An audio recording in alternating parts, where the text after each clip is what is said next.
Welcome to the section where we are going to get our hands dirty cleaning some data. Kind of sounds counterintuitive, but cleaning data is quite possibly one of the most important parts of data science, data engineering, data analysis, machine learning, whatever you call it. It's definitely one of the most important steps. It is one of the most boring steps most of the time, but it is definitely very important and is necessary so that we can have good analysis, good models, good data to work with.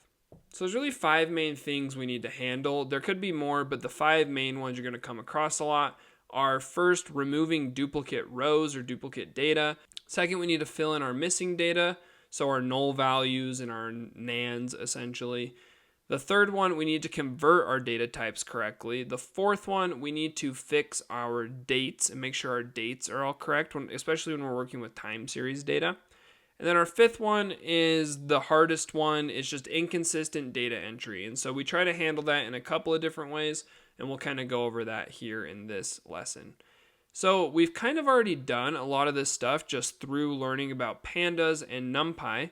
So we're just going to start putting some of this into practice to show how we can handle missing data. So let's just import our two packages. We'll say import pandas as PD.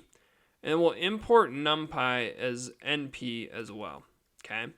So import our two packages, and then we're going to create a data frame, and this data frame is going to have a couple of errors inside of it. So to create our data frame, we'll just say data equals PD dot data frame, like that, and then in parentheses, and then a dictionary, so a curly bracket, hit enter, and then we're going to start off with a name column, okay? So our name column, and then the values, we'll do messy, and you can just go to the GitHub if you don't want to kind of type all of this out. You can just go and copy it, but I'm going to kind of explain what the data problem we're going to be trying to solve here will be. So we'll say messy, and then we will do Ronaldo, we'll do Neymar, we'll go with Mbappe, and then we'll do Lingard, and then we'll put another Messi as well, okay?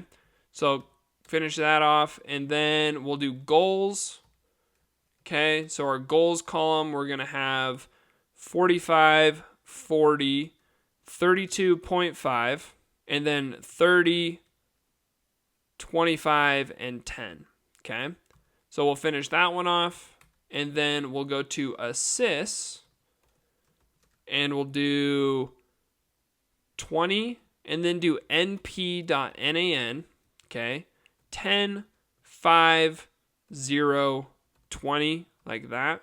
So this one's going to handle our missing values or our null values. And then we'll do position, okay. So for position, we'll say forward,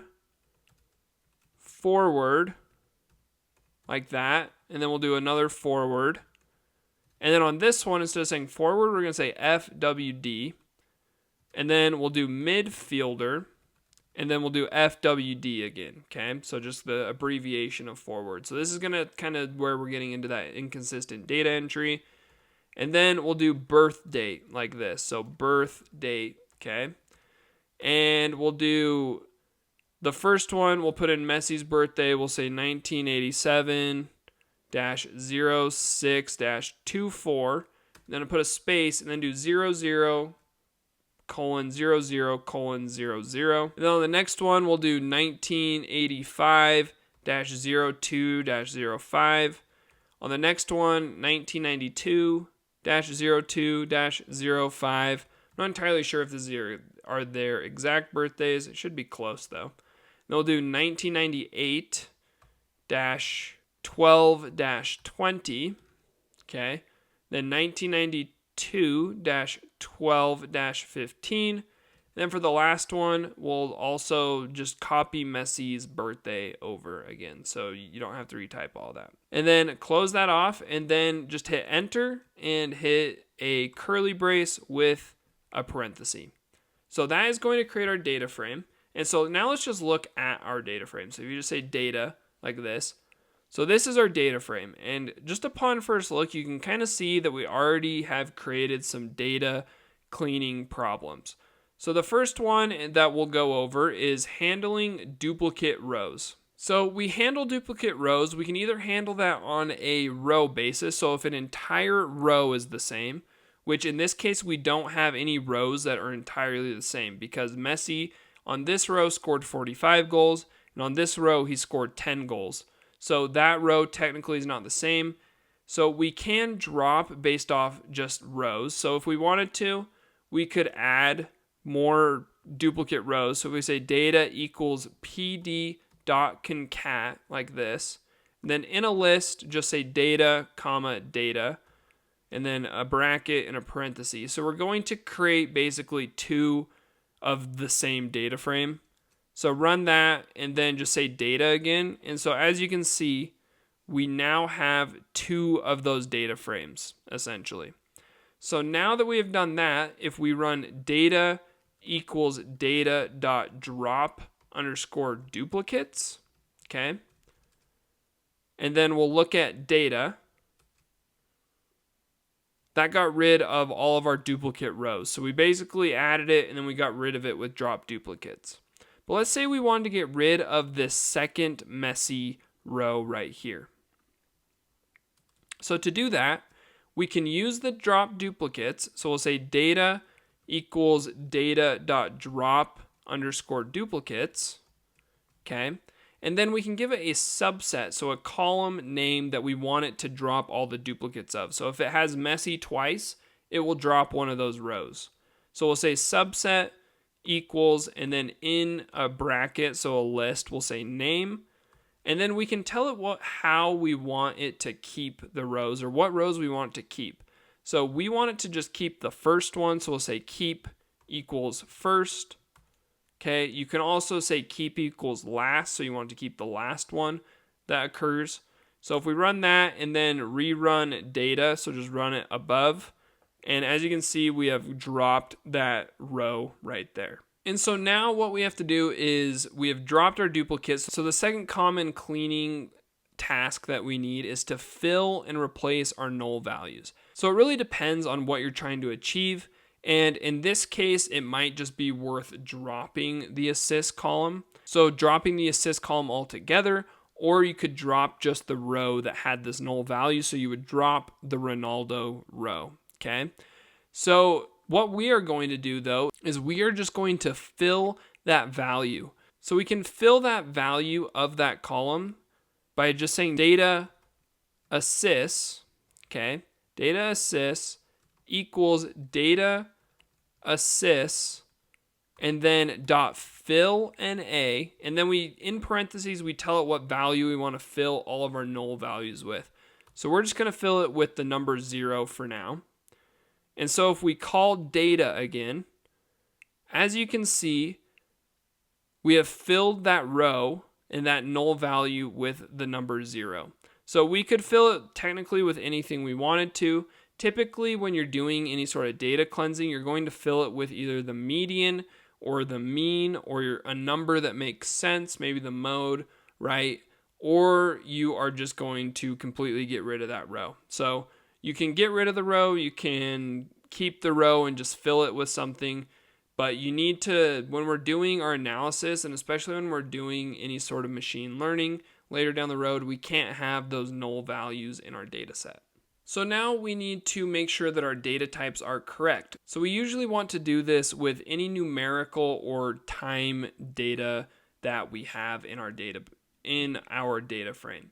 So let's look and do it for, we did this already when we talked about pandas, but let's do it for our goals and assists. So to cast these variables, we just have to say data, and then with 2 brackets, we'll then put in our column name. So goals, and then assists, okay? And then close it off with 2 brackets, and then we'll say is equal to, just copy this whole thing, and then do dot as type, if I could spell, as type int, okay?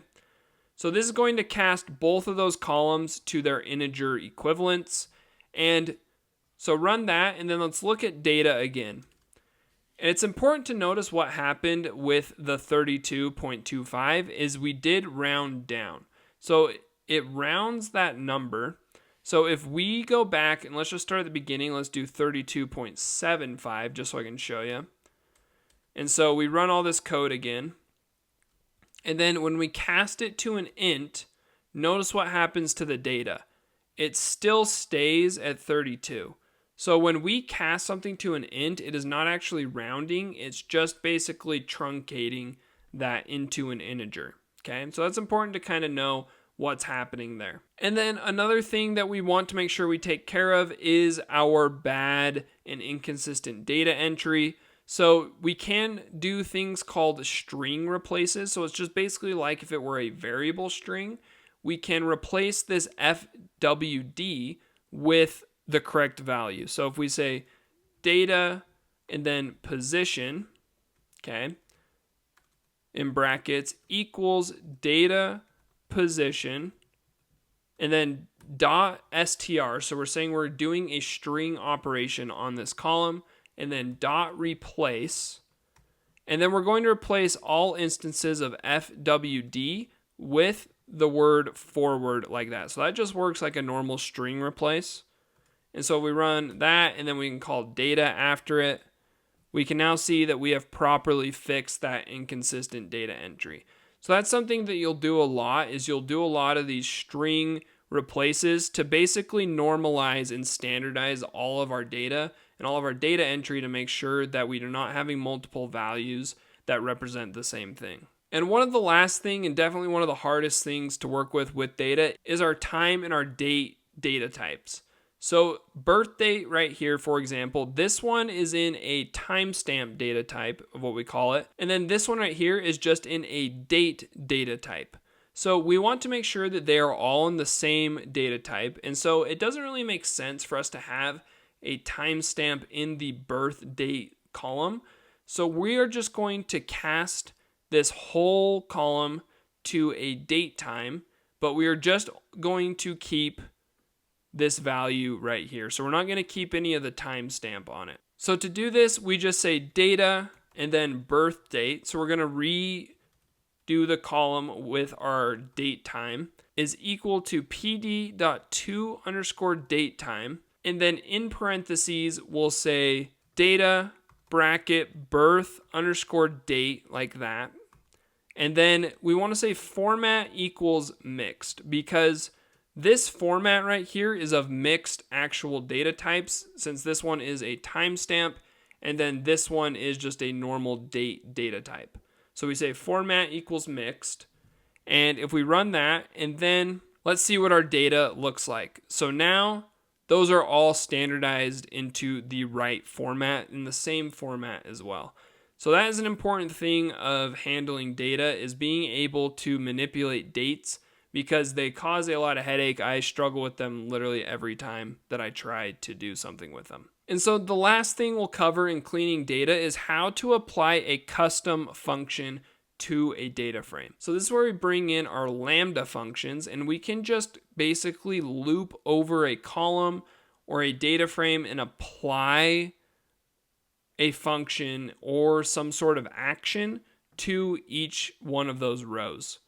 So what we're going to do is we are going to capitalize all of these and make them all uppercase. Okay.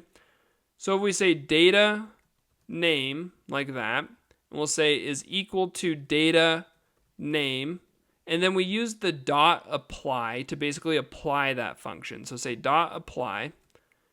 And then we use our lambda function. So say lambda x and then x dot upper. Okay. And then with another parenthesis. So what this is going to do is this is going to loop over every row in name and it's going to say K uppercase that value. So it's going to go Messi, it'll uppercase it. It'll go Ronaldo, uppercase, Neymar, uppercase. So if we run that, and then let's see what data looks like after that. So now Messi is capitalized, Ronaldo is capitalized, Neymar is capitalized. So that's just a simple example. We can do that with custom functions as well. So we can have something that maybe translates it to a different language. We could do a numerical evaluation. We could do math. We could basically do whatever we want. Usually we try not to use apply functions, but they are good to know because they are just very slow once you get a lot of data. If you do an apply function, it's going to be very slow at looping over every single row. But those are really the main ways of cleaning data. You're basically, every time you get a new data set, you're going to be learning about that data, cleaning that data, trying to normalize, standardize, and fix a lot of data points, because data is never perfect. So knowing how to clean data and some of these techniques that we've covered here that are going to help you fix null values, standardize your data, cache your data to the correct types, and handle date times and data types, those are really going to help in the long run, and they're kind of essential for any sort of data analyst, data science, data engineering work that you do come across. So that is it for this video, and I will see you in the next lesson.